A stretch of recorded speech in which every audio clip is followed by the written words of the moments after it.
ठीक हो गया जी। ये प्रोबेबिलिटी उसने हमें ये बताई थी, ये हमने खुद निकाल ली। हमें एक चीज पता हो दूसरी निकाल सकते हैं हम खुद ही। अब वो कहता है जी बोथ प्रोबेबिलिटी फाइंड करें, बोथ विल पास। इसका मतलब ये है कि भोला भी पास हो जाए और काशी भी पास हो जाए। देखते हैं कि ये पास हो सकते हैं कि नहीं। भोले के पास होने की प्रोबेबिलिटी है 30% और काशिफ के पास होने की प्रोबेबिलिटी है 40%। ये दोनों पेपर में गए तो दोनों के पास होने की प्रोबेबिलिटी क्या आ रही है जी? 12%। तो आप देखिए इन दोनों के पास होने की प्रोबेबिलिटी इनकी इंडिविजुअल प्रोबेबिलिटी से भी कम है।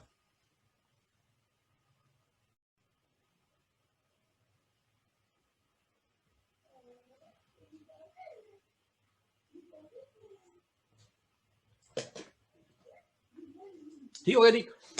तो वैसे शायद भोला अकेला पास हो जाता, काशिफ शायद अकेला पास हो जाता, लेकिन ये दोनों पेपर में जाए, एक ही एग्जामिनेशन हॉल में दोनों गए तो दोनों को एक दूसरे की जो है आह लग गई।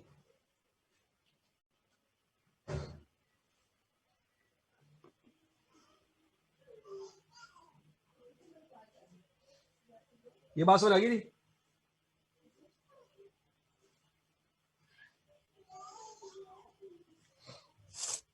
तो इसलिए तो वैसे वो 30-40% की प्रोबेबिलिटी, दोनों ने जब इकट्ठे पेपर दिया तो बेड़ा गर्क हो गया।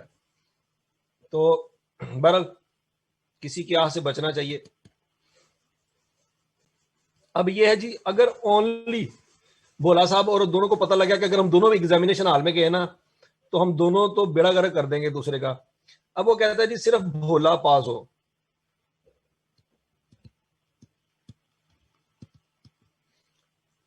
अब जब भोला पास होने की प्रोबेबिलिटी जब आपने निकालनी है तो पेपर देने तो काशिफ भी जाएगा ना।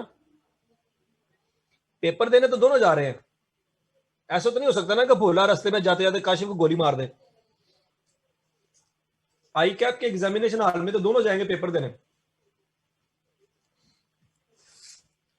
तो पेपर देने दोनों जाएंगे, लेकिन अब उसने कहा जी सिर्फ भोला पास हो।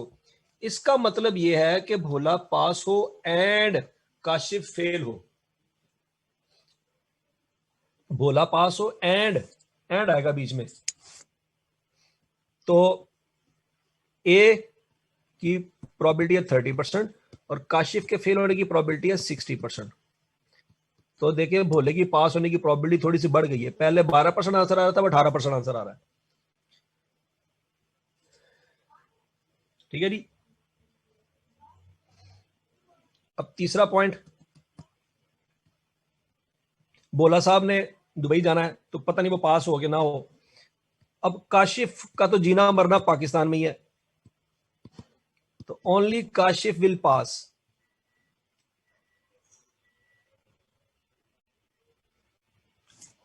Only Kashif will pass. अब बताएं थोड़े, तो पेपर देने तो दोनों जाएंगे, काशिफ भी जाएगा भोला भी जाएगा, लेकिन अब काशिफ के पास होने की प्रोबेबिलिटी एंड भोले के फेल होने की प्रोबेबिलिटी आएगी। भोला फेल हो एंड काशिफ पास हो तो भोले के फेल होने की प्रोबेबिलिटी है 70%, काशिफ के पास होने की प्रोबेबिलिटी है 40%। तो काशिफ के पास होने की प्रोबेबिलिटी बढ़ जाएगी। ये बात समझ आई। अब अगला पॉइंट,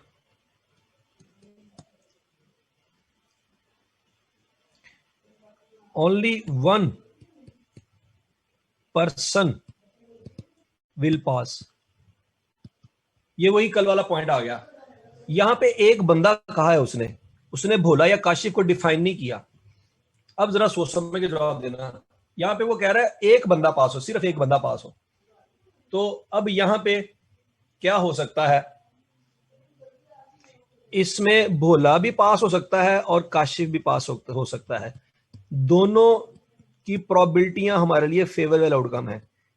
तो यहां पे इन दोनों की प्रोबेबिलिटी जमा हो जाएगी।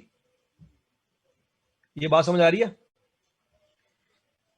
कोई ये ना सोचे कि ये जमा एडिशन लॉ की वजह से आया है।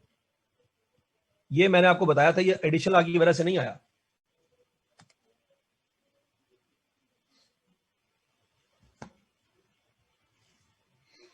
तो दोनों की प्रोबेबिलिटी, ये भी फेवरेबल है, ये भी फेवरेबल है, तो यह हो जाएगा जी 46%।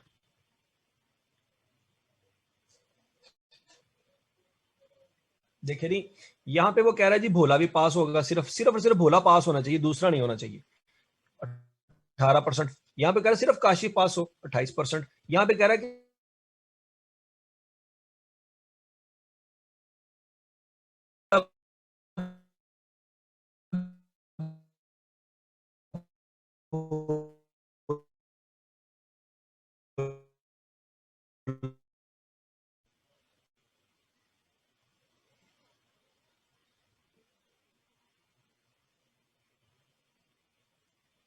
ये बात समझ आ गई जी बात?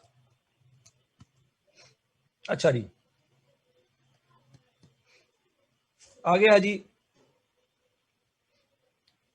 भोला। अब वो कहते हैं जी बोथ विल फेल, दोनों फेल हो रहे हैं। तो दोनों फेल होने की प्रोबेबिलिटी कैसे निकालेंगे?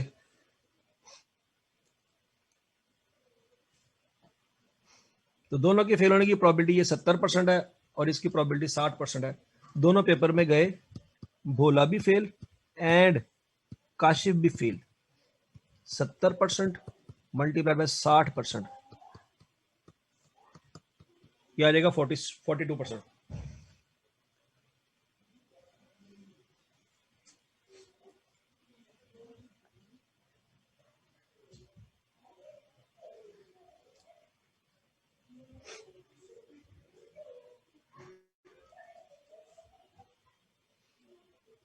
बोथ विल फेल, जरा उर्दू में सोचो इसका मतलब क्या है। Bhola fail and Kashif fail, and आएगा बीच में, एंड।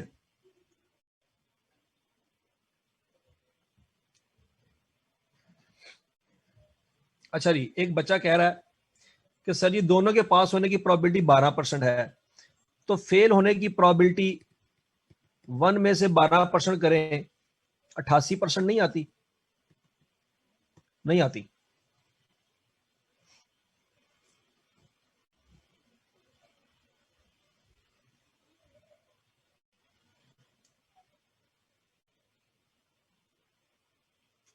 ठीक है जी, ये बात आपने इसी तरह से याद रखनी है कि दोनों पास हो 12% है, तो बाकी 88% दोनों के फेल होने की प्रोबेबिलिटी नहीं है।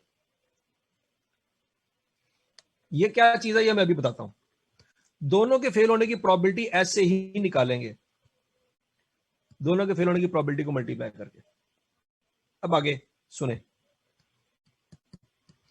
आगे वो कहता है जी at most 1 person will pass. सोचे पहले इसका उर्दू में तर्जुमा करें, एट मोस्ट 1 पर्सन का मतलब क्या है?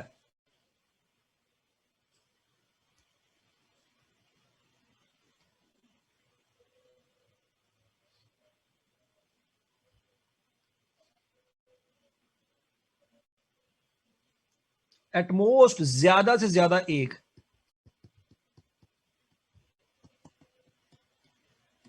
ज्यादा से ज्यादा एक। सादा अल्फाज में हम ये भी कह सकते हैं एक या एक से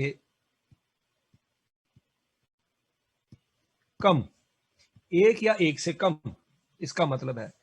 इसका मतलब है 1 पास या आ रहा ना बीच में, और 1 पास और 0 पास। ये बात समझ आ रही है? एक से ज्यादा नहीं हो सकता, लेकिन एक से कम हो सकता है। तो 1 पास की प्रोबेबिलिटी आपने निकाली हुई है, ओनली 1 पर्सन विल पास, 46%। और 0 पास की प्रोबेबिलिटी भी आपने निकाली हुई है 42%। ये क्या आंसर आ जाएगा?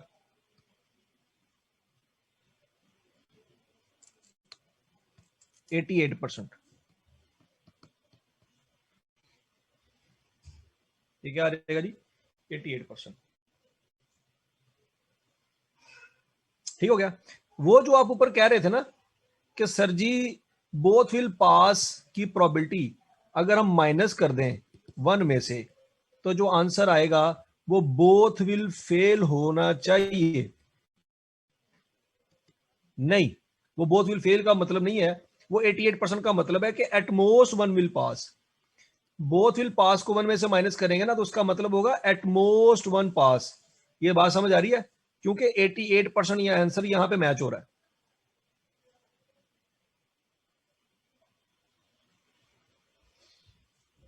ठीक है जी।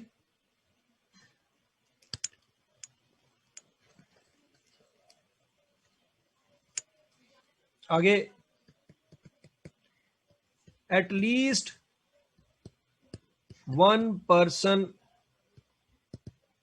विल पास, इसका उर्दू में तर्जमा करें। At least one person will पास का मतलब क्या है?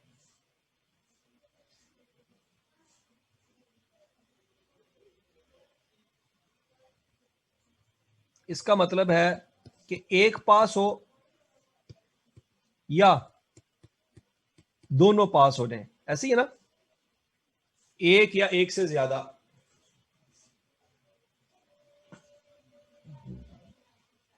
तो एक पास होने की प्रोबेबिलिटी आपने पहले निकाली हुई है, ओनली वन पर्सन विल पास 46%, और दोनों के पास होने की प्रोबेबिलिटी आपने निकाली हुई है सबसे ऊपर, बोथ विल पास 12%। तो ये आंसर आ जाएगा 46 + 12 58%।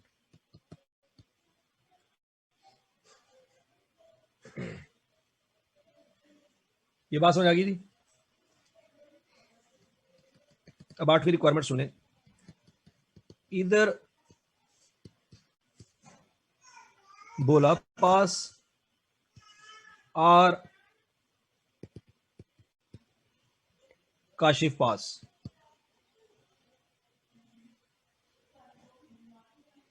इधर भोला पास और काशिफ पास। अब जरा सोचो, यहां पे और आ गया। अब यहां पे और आ गया, और एडिशन लॉ। एडिशन लॉ मैंने आपको पढ़ाया था। एडिशन लॉ में दो तरह के इवेंट होते हैं, म्यूचुअली या नॉट म्यूचुअली। मुझे बताओ, ये इवेंट म्यूचुअली है या नॉट म्यूचुअली है?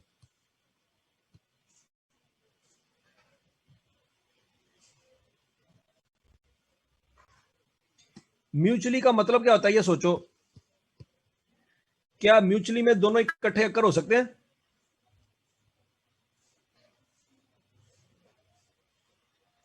क्या म्यूचुअली में बोथ कैन अक्कर सेम? क्या दोनों इकट्ठे अक्कर हो सकते हैं? नहीं। नॉट म्यूचुअली में दोनों इकट्ठे अक्कर हो सकते हैं? यस। याद आ रहा है ये पॉइंट? ये मैंने बताया था। तो सोच समझ के जवाब देना कि अब जब और आ गया तो हमने लगाना है एडिशन लॉ। तो एडिशन लॉ लगाने से पहले सोचो कि म्यूचुअली एक्सक्लूसिव इवेंट है या नॉट म्यूचुअली एक्सक्लूसिव इवेंट है।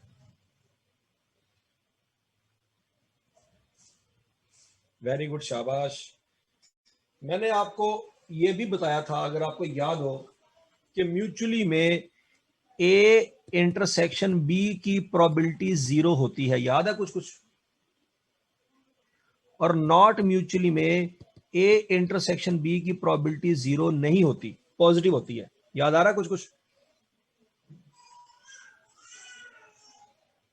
अब यहां पे वो कहता है जी भोला पास या काशिफ पास। सोच समझ के जवाब दें, क्या भोला और काशिफ दोनों इकट्ठे पास नहीं हो सकते?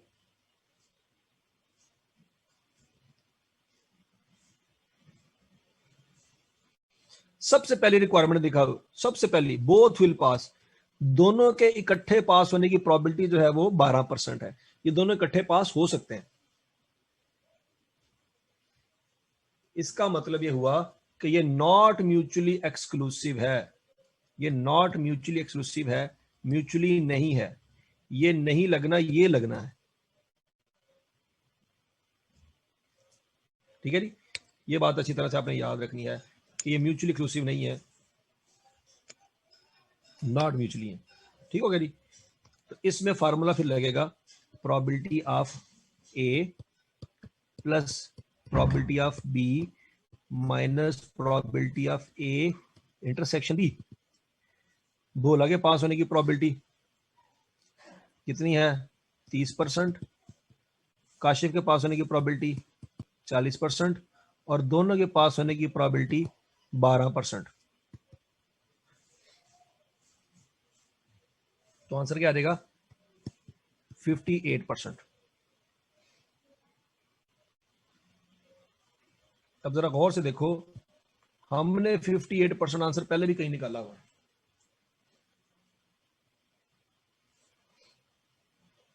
ठीक है जी, हमने 58 आंसर पहले निकाला हुआ है। इसका मतलब ये हुआ कि ये सवाल और ये सवाल एक ही सवाल है, लैंग्वेज थोड़ी सी डिफरेंट है, सवाल एक ही है।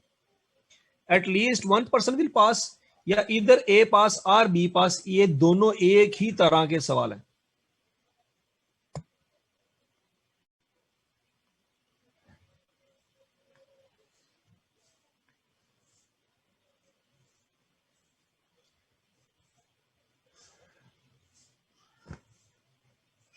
ये बात समझ आ गई थी?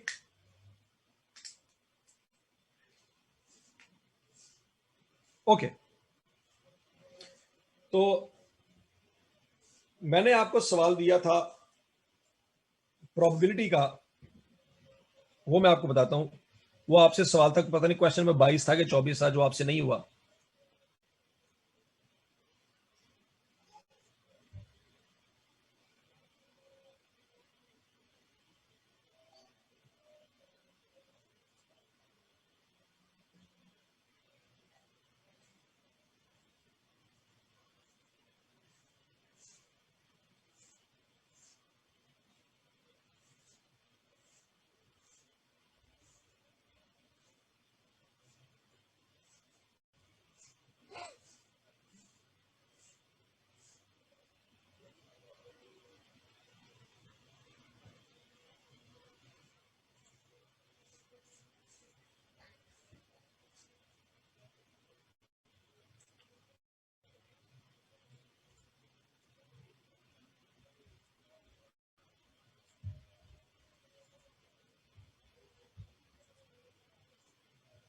इसमें एक सवाल था, क्वेश्चन नंबर कौन सा था जी?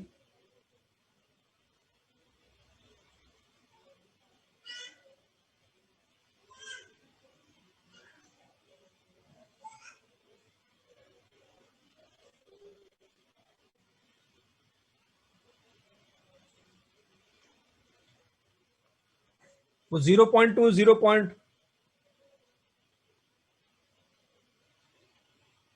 कंडीशन में था मेरा ख्याल। ये देखें, ये सवाल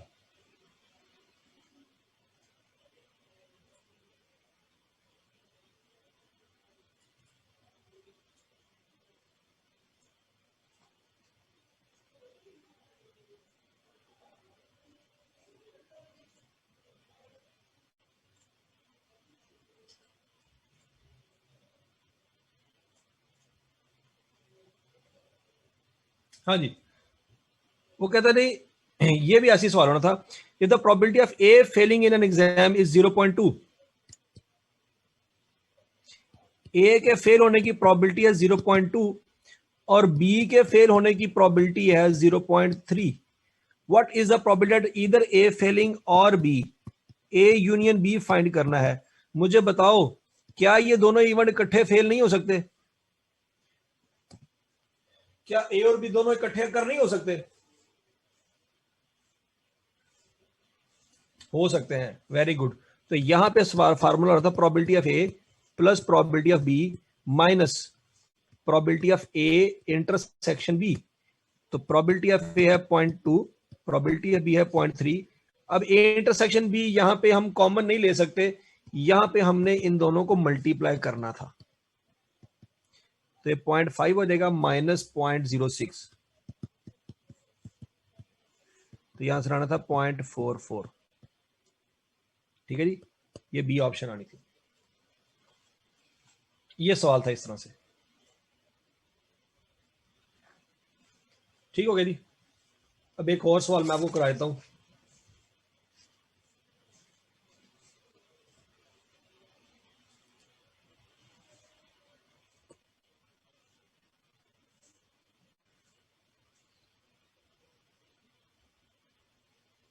अगला सवाल,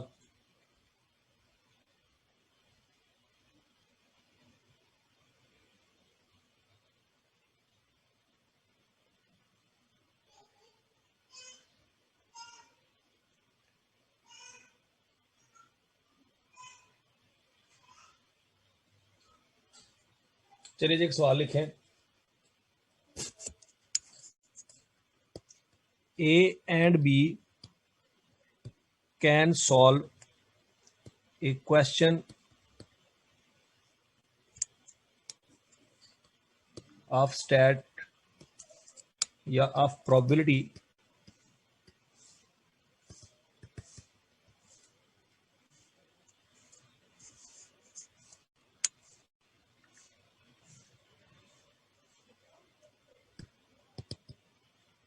with 70% and 80% एक्यूरेसी। ए के प्रॉब्लम सॉल्व करने की एक्यूरेसी है 70%, बी के प्रॉब्लम सॉल्व करने की प्रोबेबिलिटी है 80%।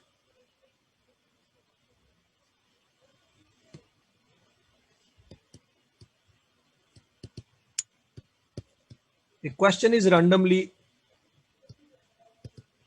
given to both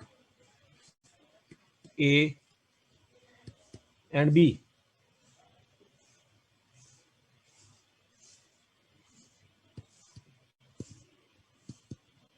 Find the probability that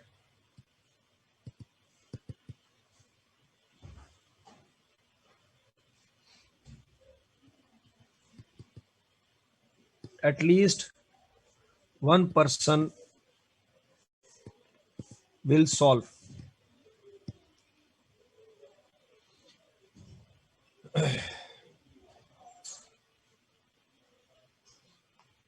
हाँ जी,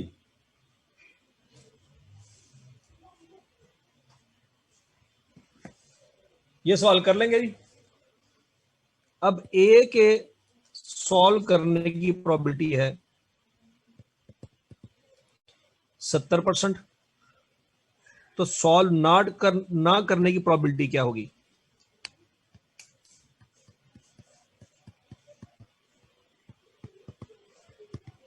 %30। बी के सॉल्व करने की प्रोबेबिलिटी है 80%, तो बी के सॉल्व ना करने की प्रोबेबिलिटी क्या होगी? 20%। कहता है क्वेश्चन है इन दोनों को दिया गया है, find the probability at least one person will solve. At least one, at least one का मतलब यह है, यह भी हो सकता है कि दोनों सॉल्व कर लें, यह भी हो सकता है कि एक सॉल्व कर ले, ऐसे ही है। ये बात समझ आ गई थी?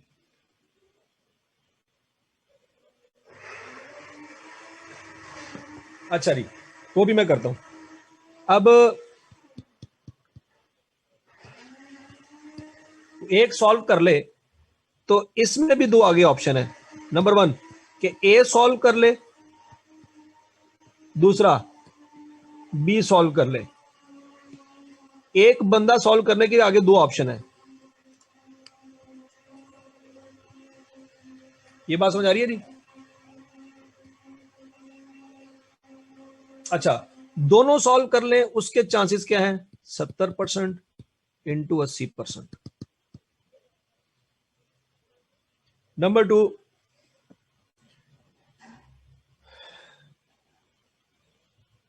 2, अगर एक बंदा सॉल्व करे तो उसमें पहली ऑप्शन ये है कि ए से हो जाए बी से ना हो, तो ए से हो जाए एंड बी से ना हो, या ऐसा भी हो सकता है कि बी से हो जाए और ए से ना हो।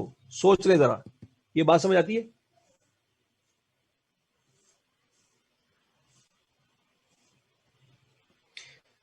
ये हो जाएगा जी 56%, ये हो जाएगा जी 14%, और ये हो जाएगा 24%। जमा कर लें तीनों का, क्या आंसर आता है?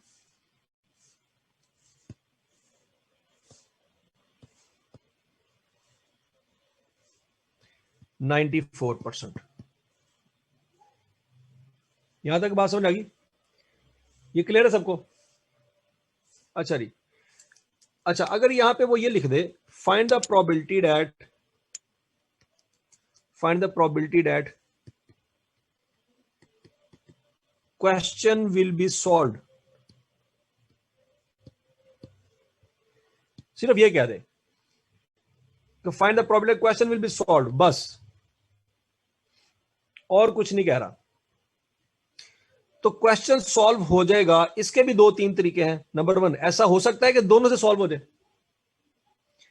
ऐसा हो सकता है कि दोनों से सॉल्व हो जाए, ऐसा भी तो हो सकता है कि ए से हो जाए बी से ना हो जाए, सवाल तो उस वक्त भी सॉल्व हो जाएगा, और ऐसा भी हो सकता है कि बी कर ले ए से ना हो, तब भी इन तीनों की प्रोबेबिलिटी निकाल के जमा करेंगे, तब भी आंसर 94% आएगा। बात समझ आ रही है?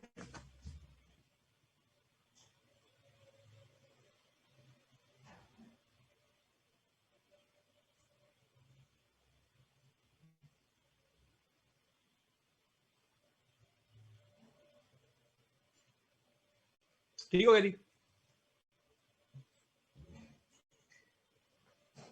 ठीक हो गया?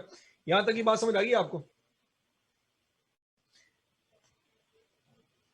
अच्छा, अब याद, यहां पे एक इंपॉर्टेंट पॉइंट आप नोट कर लें, important point, golden mark,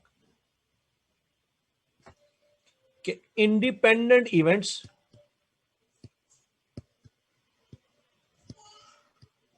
are always not mutually exclusive.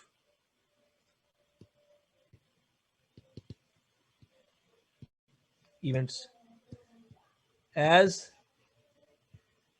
they can occur at the same time।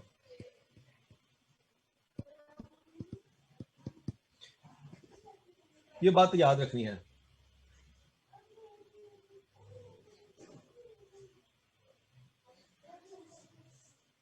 ठीक है जी?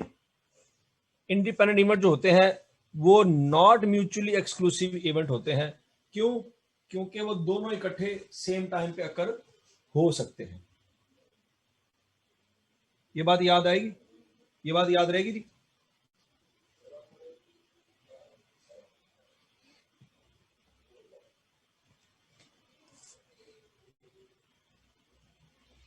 अच्छा जी, एक और बात याद रखनी है आपने, ये बहुत इंपॉर्टेंट है। इंडिपेंडेंट इवेंट्स में या विद रिप्लेसमेंट में, विद रिप्लेसमेंट इंडिपेंडेंट इवेंट की ही मिसाल थी, विद रिप्लेसमेंट हो या इंडिपेंडेंट इवेंट हो, उसमें probability of A given B is equal to probability of A ही होती है। इनमें कोई फर्क नहीं होता, बोथ आर सेम। ये बात समझ आती है?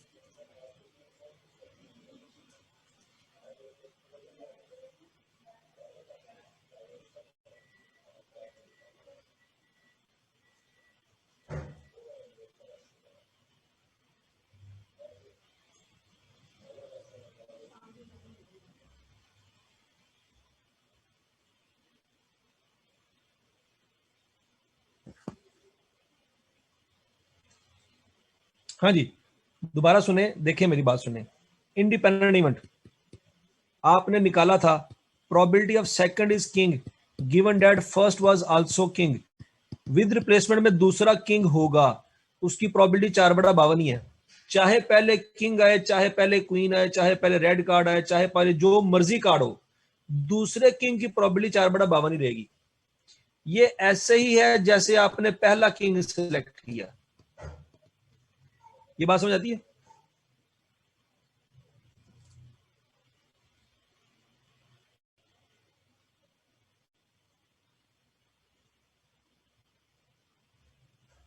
ठीक है जी?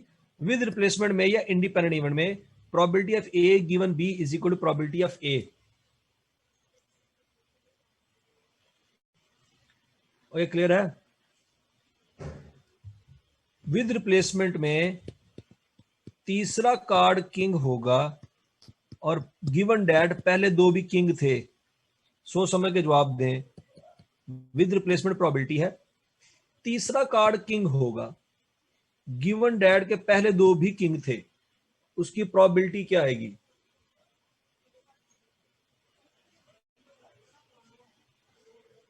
With replacement, with replacement, with replacement, ये याद रखना, विद रिप्लेसमेंट की बात हो रही है। 4/52 ही आएगा। ये ऐसे ही है जैसे आपने पहला किंग सिलेक्ट किया है, पहला किंग हो या तीसरा किंग हो, कोई प्रोबेबिलिटी फर्क पड़ती है?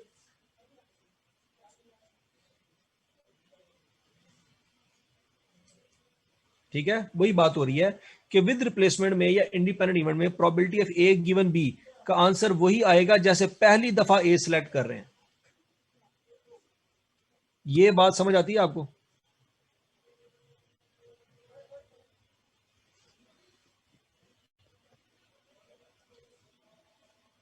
ठीक हो गया जी। चलें, 10 मिनट की नमाज की ब्रेक है, उसके बाद फिर आगे कंटिन्यू करते हैं। नमाज की ब्रेक है, उसके बाद कंटिन्यू करते हैं।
जी स्टूडेंट्स वापस आ जाएं, शाबाश।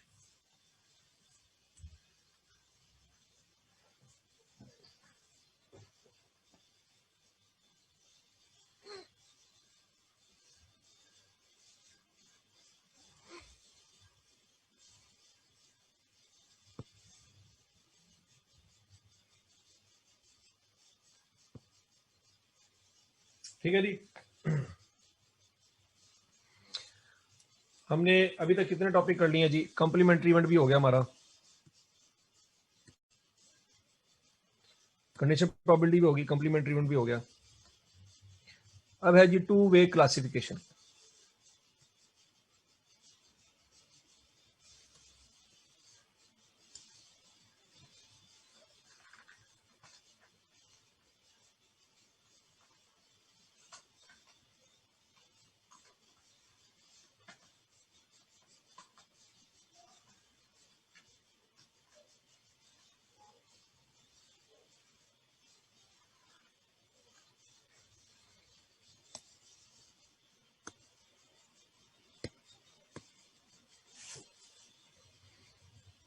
To way classification, two way classification का मतलब ये है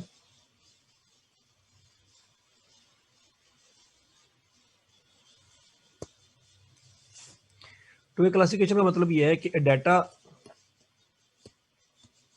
इज क्लासिफाइड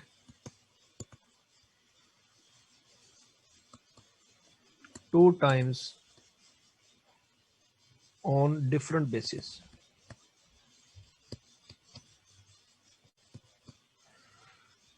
एक ही डाटा होगा, दो दफा क्लासिफाई होगा डिफरेंट बेसिस पे। Example, a class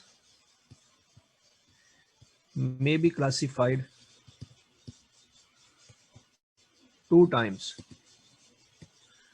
Number one, on gender basis, male, female. Number two, on glasses basis, मतलब ग्लासेस यूज करते हैं, ग्लासेस यूज नहीं करते। एक फैक्ट्री है, उसमें वर्कर हैं,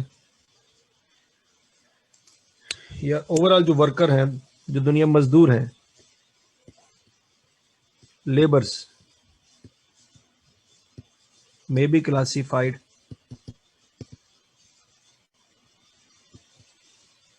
two times.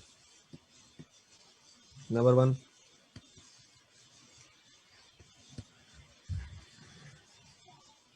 on industrial, on type of labor, type of work, मतलब कुछ वर्कर हैं जो इंडस्ट्री में काम करते हैं, कुछ वर्कर हैं जो एग्रीकल्चर में काम करते हैं। Number two, on type of interest, कुछ फुटबॉल मैचेस देखते हैं और कुछ मैचेस नहीं देखते। ठीक है जी। तो अगर एक ही डाटा, एक ही क्लास दो दफा क्लासीफाई हो, जेंडर बेस पे भी हो, ग्लासेस बेस पे भी हो, तो उस सूरत में हमारा जो टॉपिक है वो टू वे क्लासिफिकेशन का होगा। उस वक्त हमने एक टेबल बनाना है, टेबल बना लेंगे तो हमें जो है चीजें समझ आ जाएंगी। ठीक है जी, ये बात आपने इसी तरह से याद रखनी है। अब मैं आपको सवाल लिखवा देता हूं, सवाल आपने इसी तरह से याद रखना है।